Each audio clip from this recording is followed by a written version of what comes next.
it's Shirley and Sir Winston, and welcome to Kids Corner. Sir Winston would wave, but he's holding the recipe we're going to bake today. Mother's Day is coming up, and you often hear about people saying, well, why don't you give Mother breakfast in bed? Well, as a mother, what I liked even more than breakfast in bed was chocolate cake. So I thought I'd show you how to make an easy but very good chocolate cake today. So you're going to start. I've turned on my oven. It's 350 degrees Fahrenheit for a regular oven, 325 for a convection. And if possible, if you have a bunk pan, that's what you use, but you can use other pans. It would make a double layer cake. And what we're going to do is get the pan ready so that we're ready to pour in the batter. It can happen right away. Now I spray my pan with a kind of an oil spray, but you could put margarine or butter on your pan. So spray the inside, and then what I do is I put wax paper on the bottom, but I have a little trick to get it to do the right size. So roughly, that's the size of it. I put it down over the bottom of the pan. I take my scissors and I go around the outside of the pan and around the inside where the hole is. Then I take my scissors and cut it out. So we have it cut out. We turn our pan over and put it down. Press it along the bottom, and I'm just going to set the pan aside till we need it. Now, to make this cake, you're going to require a cake mix. Devil's Food cake mix. It's a chocolate cake mix, and we're going to pour the cake mix into the bowl. Next, you're going to need a chocolate pudding mix, an instant mix, not one that you would cook on top of the stove. And we're going to open that and put all that into the bowl.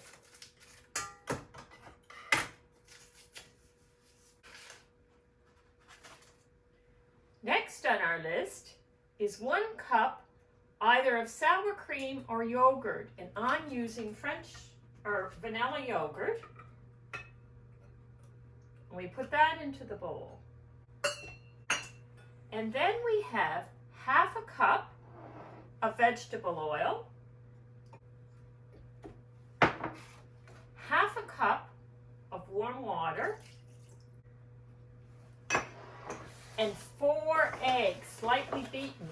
So what I do is I usually crack the eggs, and I try to be sure that I don't put any eggshells in with the eggs, and I crack them in to the measuring cup that I've used.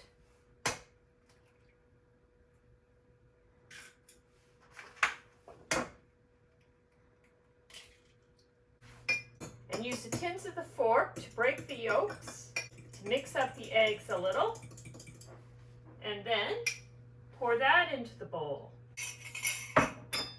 So then we get ready to beat it, and we're to beat it for about 3 minutes. So we're done mixing. We actually should mix about 4 minutes, and I should say the chocolate cake pudding, it's about 110 grams. It's the pudding size that's to make 4 half-cup servings. So when we're done, we're going to take it off the mixer, and there's one more ingredient we add: chocolate chips. 1.5 cups of chocolate chips, and we don't add them with the beater because the beater would break them up. So I've measured them out, poured them in, and I'll take this and mix it in. Now that we've got it pretty well mixed in, you want to try to get the chocolate chips as evenly distributed as you can. We're going to pour it into our pan.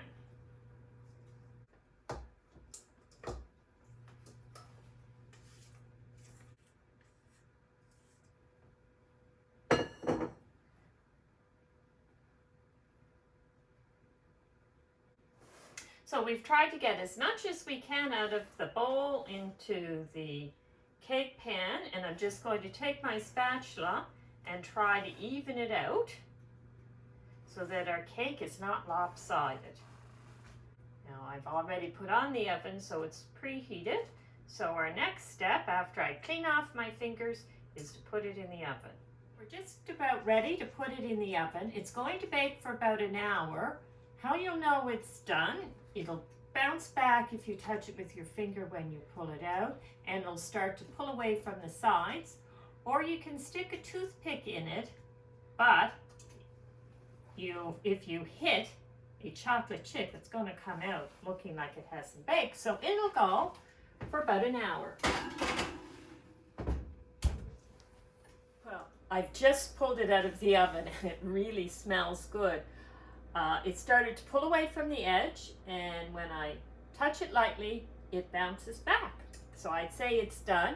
I'm going to let it cool in the pan for about 5 minutes, and then I'm going to put it on a rack to cool, and then we're going to do some decorating. Well, the cake is cooled off now. We've put it on a plate, and this is probably the easiest decoration you'll ever do of a cake. We're going to use icing sugar. You can sprinkle it over. I'm putting it in something that will make the sprinkling a little easier. If you want to get really fancy, you can put paper cutouts over the cake and then sprinkle the icing sugar around. And there we go. You just have to clean up the mess around the cake, and you've got a decorated cake for Mom for Mother's Day. So will you join Sir Winston and I in a little prayer? Shall we bow our heads? If you could repeat after me. Loving God, we thank you for mothers. Help us to be kind to each other and to your world. Amen. And we'll see you next time at Kids Corner.